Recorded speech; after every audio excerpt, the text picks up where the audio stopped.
Nos dice Irene Zugasti en la red X. Las sanciones de Estados Unidos son la causa principal del aumento del 148% en la tasa de mortalidad infantil de Cuba desde 2018, según un informe del Centro para la Investigación Económica y de Política.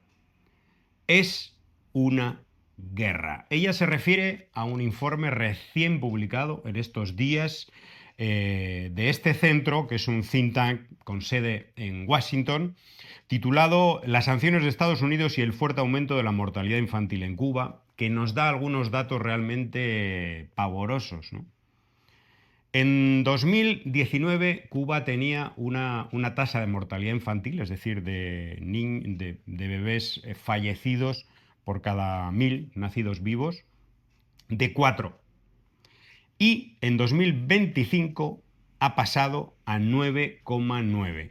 Es decir, según este informe, y estamos hablando de 2025, cuando todavía no se había implantado el bloqueo petrolero, ahora la situación puede empeorar sin duda. Estamos hablando de 1.800 muertes más si se hubiera mantenido esa tasa.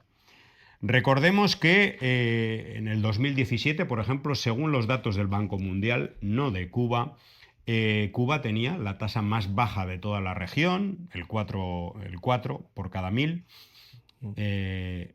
No, el 4 por cada 1.000 según Cuba. Según el Banco Mundial, en el 2017 era de 4,8.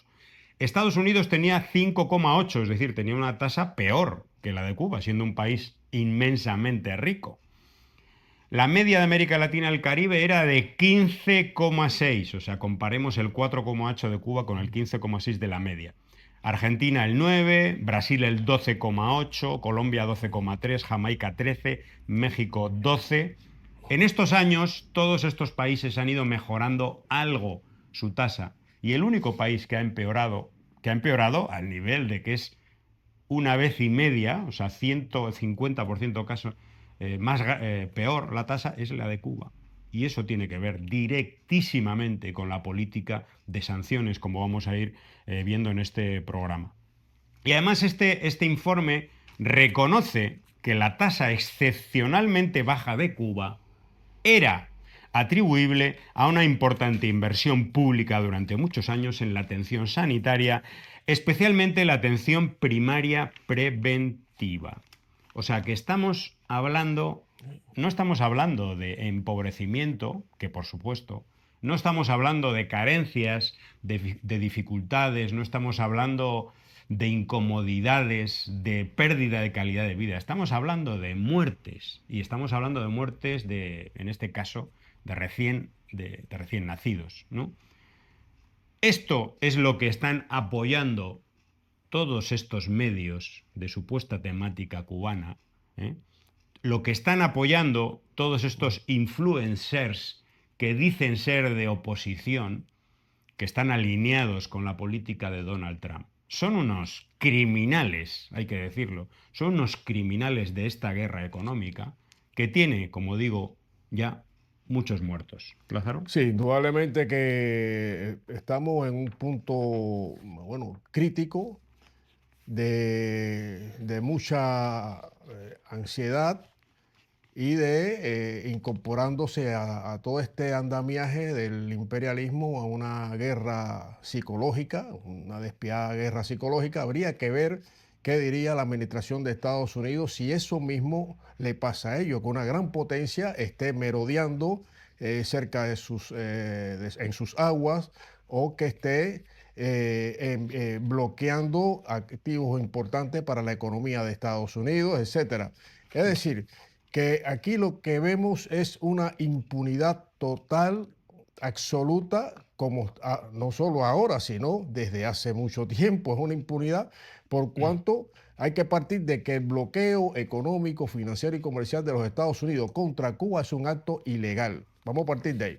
Y que califica como acto de genocidio también, Convención de Viena, que si mal no recuerdo.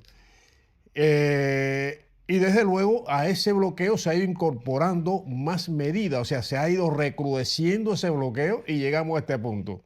ya no le basta. Incluso el mismo este individuo, Donald Trump, ha dicho que con Cuba se ha hecho de todo y que lo único que faltaba es invadir. Y en ese punto tan crítico y tan determinante, pudiéramos decir también, está ahora mismo la geopolítica en la región. Ahora mismo. Entonces, uno se pregunta, bueno, ¿y con qué derecho?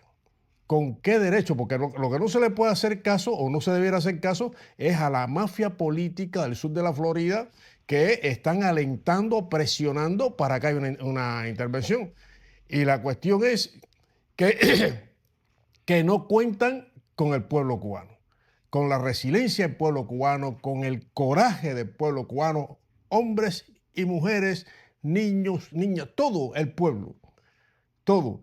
Entonces, ¿qué justificación tiene esto? Los congresistas demócratas que visitaron Cuba han hablado que han estado en hospitales, en salas de operaciones, que han visto el impacto en vivo y en directo, pudiéramos decir, el impacto de este recrudecimiento de una política que ya de por sí es criminal. No tiene basamento jurídico ninguno. No hay ahora sí se le acabaron los pretextos. No tienen pretexto de que si, como el caso de Venezuela, no tiene nada que ver una cosa con la otra. Pero, ¿qué busca Estados Unidos? ¿Qué es lo que busca? Bueno, lo que busca es, y ya lo hemos dicho en anteriores programas, hay que volverlo a repetir, Cuba es una piedra bueno, una roca, más que piedra, una roca para las pretensiones geopolíticas de los Estados Unidos en la región.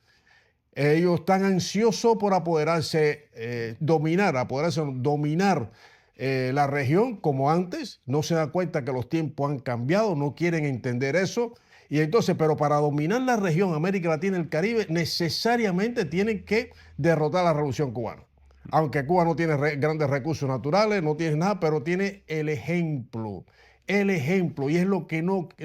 Ese ejemplo que durante muchos años Cuba, la Revolución Cubana, tuvo los mejores índices de natalidad. O sea, llegó a tener hasta 4 por cada 1000 nacidos vivos, de fallecidos, 4 por cada 1000 nacidos vivos. Ahora ha aumentado. Es evidente que ha aumentado por una agresión externa, no interna. No es un descuido que si ha estado fallido, no. Es producto de la guerra recrudecida del imperialismo de los Estados Unidos contra Cuba.